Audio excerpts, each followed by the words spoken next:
Sziasztok! Tudjátok, mi történt a héten? Hát a Momentum, ez a libernyák alakulat, amelyik nem sokára kiesik a parlamentből, betámadta a bűnvadászokat, mégpedig feljelentette őket. És hogy miért? Természetesen azért, mert a bűnvadászok segített egy nagy rakás emberen, akik a lakásukat kiadták albérletbe, sajnos olyan alávaló szemétládáknak, akik ugye nem fizettek rezsit, nem fizettek albérletet, és mindezek tetejében még ki akartak onnan takarodni. A lakásbiztosító belátja, hogy game over, és akkor elhagyja a lakást. A rendőrök azokat védik, akiket nem is kéne. Lelki és mentális felüdülés volt számomra, hogy így a Youtube-on ez elindult. Amit csinálnak, az jó. Az tökéletes.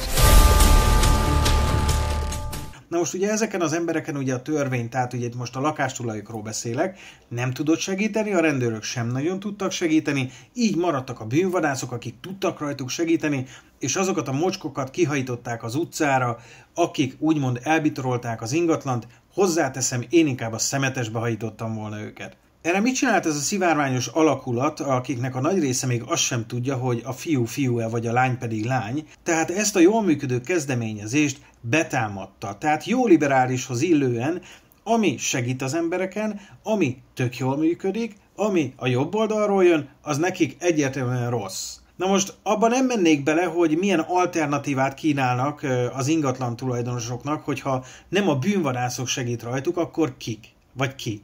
Majd pont ők, ezek a libernyákok, tehát a Momentum.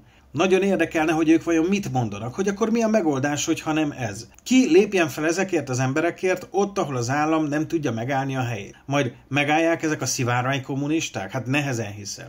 A végére pedig annyit mondhatok, hogy a Momentum most már nem fogja sokáig rontani a levegőt a közéletben, így is az összes megmozdulások teljesen hiteltelen, szánalmas, amatőr meló volt. Ja, és mellesleg ezért kapták a parlamenti fizetést. Na, sziasztok!